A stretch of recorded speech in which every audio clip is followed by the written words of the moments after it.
welcome to my channel. It's Anathelia. Today we're going to be flipping through the Golden Tarot by Kat Black. This deck is based on the Rider-Waite system with a lot of Italian Renaissance influence. It is a gorgeous, gorgeous deck, you guys. So let's get into it. So we have this beautiful box, very sturdy cardboard box to store your cards in. I love all the different styles of boxes that cards can come in. And then with the book, this is amazing because this was actually a used find. This deck was sitting at my local half price books for about a month before I decided to scoop it up for myself, and I did not realize. So all the decks are locked up, so you can't flip through them, right? But this is completely unflipped through. None of the cards have been even like shuffled. Like, they're in such good condition. So this was really a steal. But the cool thing about this this book is there's also sources for the art. So like sources for the Eight of Swords. The woman is based off of this scene in this particular piece of art.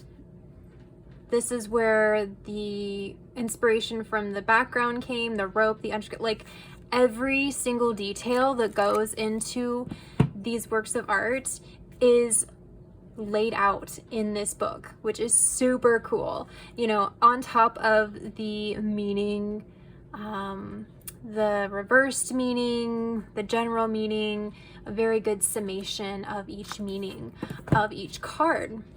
So we'll go ahead and push these to the side while we flip through.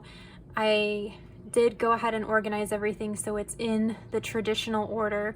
We're gonna start with the Fool right here. So if you can notice, very Italian Renaissance, very old, almost medieval artwork on there. We've got the Magician.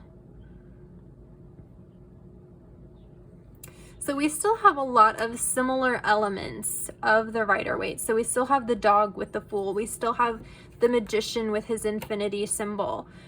He does not have the wand. He's not holding a wand in this particular picture. Same with High Priestess. She's got her book. She's still got the flowy dress with the print on it, but there are some details that are missing. The Empress actually has a baby. I actually think I prefer this Empress to the Rider-Waite. I love these colors that they used, and I love the symbols of fertility are a bit more pronounced, just a little bit more obvious, I think. The Emperor, he kind of looks a little goofy to me. Just the positioning and the expression on his face.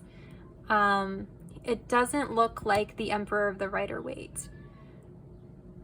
The Hierophant, a very plain,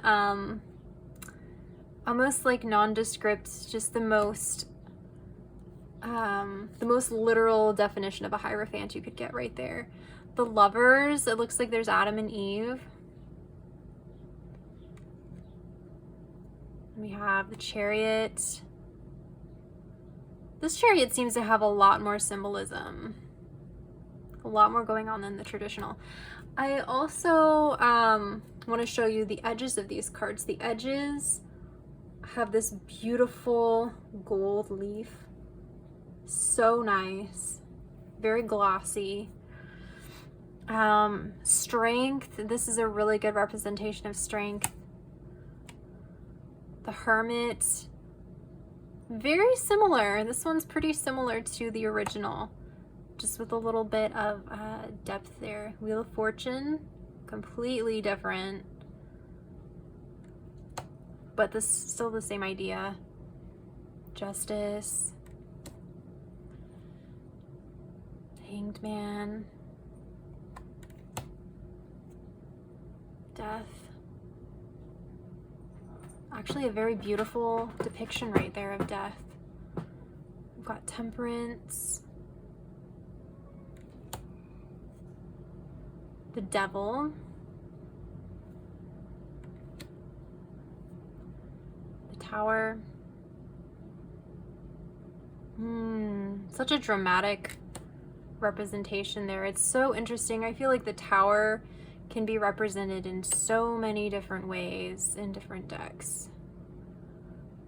The Moon.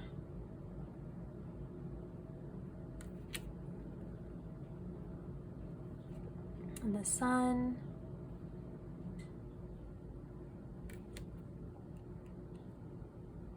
Judgment.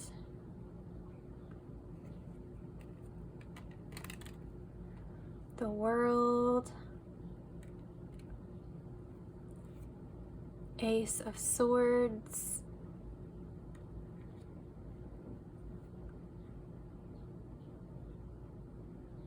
Two of Swords. Three of Swords. Four of Swords. So it looks like in these Swords cards, they stay pretty true to the Rider-Waite. A lot of these illustrations are so similar.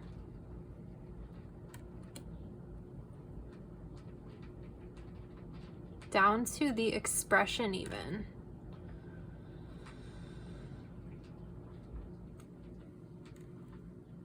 Nine of Swords. This is very, very similar. Ten of Swords. I'm not sure if I'm noticing it more or if there is more. It seems like there's a lot more representation of animals. Looks like they're adding in more animals. The Knight of Swords. Is the Knight of Swords battling a dragon in the original? I don't think he is. But a lot more butterflies too. Queen of Swords has a butterfly. The King of Swords has a moth. Ace of Wands. Now this is good if you're trying to remember your swords versus wands. I always get confused on which is air and which is fire. Clearly wands are fire. Two of Wands. Three of Wands. That's a really pretty Three of Wands. Love Four of Wands, one of my favorite cards. Really interesting. These subtle changes.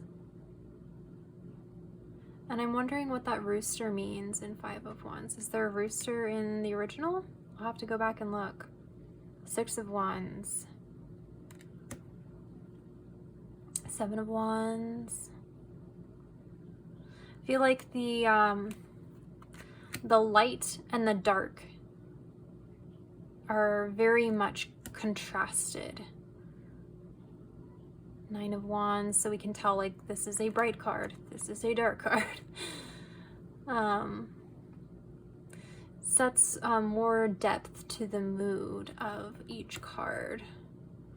Page of Wands, Knight of Wands, Queen of Wands, King of Wands, Ace of Cups. Got like the ocean back there. Two of Cups, beautiful card. Three of Cups, another beautiful card. Use of color here. Four of Cups. I love their depiction of the Four of Cups here, because look at how he is like so grumpy and just refusing like this gift from the angel. Four of Cups is all about not seeing the gifts that you have and being oblivious to, you know, what's in your life.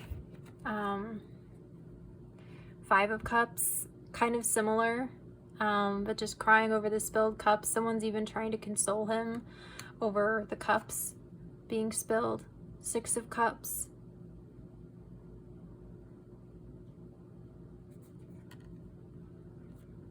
Seven of Cups. See, like same imagery. It's almost like a copy and pasted, but then enhanced.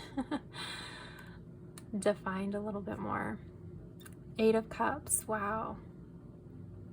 Walking away from a situation, walking out of a dark. Nine of Cups. This is an interesting depiction of Nine of Cups.